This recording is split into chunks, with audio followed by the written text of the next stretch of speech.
السلام علیکم ورحمۃ اللہ وبرکاتہ۔ سامعین کرام، خاص دعا میں آپ کو خوش آمدید۔ یہ خاص دعا چینل ہم نے اس لیے بنایا ہے کہ ہم اپنے ان مسلمان بہن بھائیوں کی مدد کر سکیں جو کہ مشکل میں ہیں، یا جو ایسی دعا چاہتے ہیں جس کی وجہ سے ان کی تمام مشکلات حل ہوں۔ تو یہ خاص دعا چینل آپ کو ڈیلی ایک ایسی خاص دعا بتائے گا جو آپ کی مشکلات، جو آپ کی پریشانیوں کو حل کرے گا۔ اگر آپ کے سر پہ قرضے کا بوجھ ہے تو وہ بوجھ ادا ہو جائے گا۔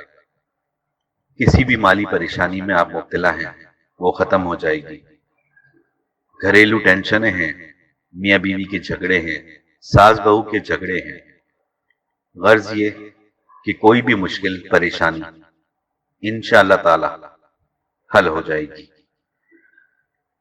لیکن ضروری یہ ہے کہ آپ ہمارے چینل کو سبسکرائب کیجئے اور بیل آئیکن کو کلک کرنا نہ بھولیے تاکہ ہماری آنے والی تمام اسلامک ویڈیوز جس میں صرف دعائیں ہیں آپ تک پہنچ جائیں، اور جیسے ہی اپلوڈ ہوں آپ ان کو دیکھیں، پڑھیں۔ وہ وظائف، وہ دعائیں صرف آپ لوگوں کے لیے ہیں۔ کن کن لوگوں کی دعائیں قبول ہوتی ہیں؟ حدیث شریف میں رسول اللہ صلی اللہ علیہ وآلہ وسلم فرماتے ہیں کہ اللہ کے بعض مقبول بندے ایسے ہیں، اگر وہ اللہ پر قسم کھا لیں تو اللہ تعالیٰ ان کی قسم پوری کر دیتا ہے۔ وہ مقبول بندے جن کی دعائیں قبول ہوتی ہیں وہ یہ ہیں: مظلوم، مستضعف، مسافر، باپ کی دعا قبول ہوتی ہے۔ رسول اللہ صلی اللہ علیہ وآلہ وسلم فرماتے ہیں 3 آدمیوں کی دعائیں مقبول ہوتی ہیں: باپ کی، مسافر کی، مظلوم کی۔ یہ روایت ہے ابو داؤد اور ترمذی، احمد۔ نیک مطیع فرما بردار اولاد کی دعا اپنے ماں باپ کے حق میں قبول ہوتی ہے۔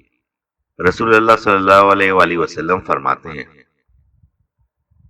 آدمی کا درجہ بلند ہوتا ہے تو وہ کہتا ہے کہ اتنا بڑا مرتبہ مجھے کہاں سے ملا؟ اللہ تعالیٰ فرماتا ہے کہ تیری اولاد کی دعا کی وجہ سے۔ روزے دار کی دعا قبول ہوتی ہے۔ امام عادل منصف بادشاہ کی دعا قبول ہوتی ہے۔ رسول اللہ صلی اللہ علیہ وآلہ وسلم فرماتے ہیں 3 آدمیوں کی دعائیں رد نہیں ہوتی، قبول ہوتی ہیں: روزے دار کی جب وہ افطار کرے، انصاف کرنے والا امام بادشاہ، اور مظلوم کی۔ مسلمان اپنے غائب مسلمان بھائی کے لیے دعا کرے۔ رسول اللہ صلی اللہ علیہ وآلہ وسلم فرماتے ہیں مسلمان آدمی کی دعا اپنے مسلمان بھائی کے لیے کرے تو وہ دعا قبول ہوتی ہے اور بہت جلد قبول ہوتی ہے۔ مسلم کی روایت۔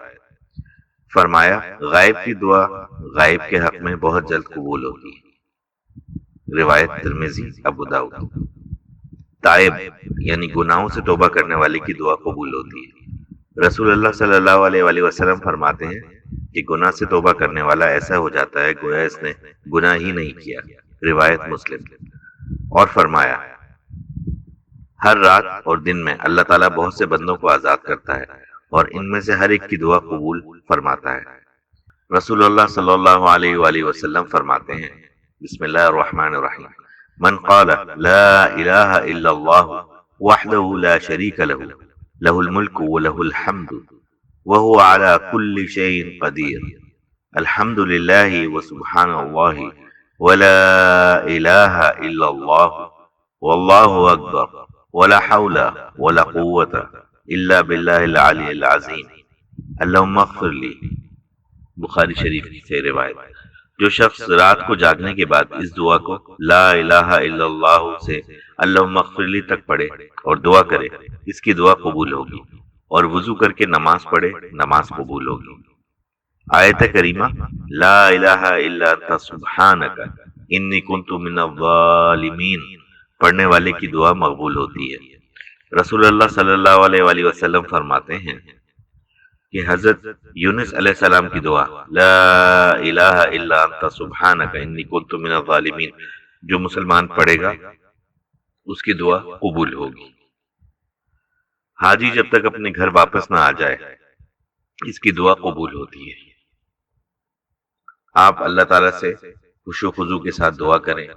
یہ جو آپ کو احادیث کے ریفرنس سے بتایا ہے، اس طرح سے دعا کریں، انشاءاللہ تعالی اللہ تعالیٰ قبول فرمائے گا۔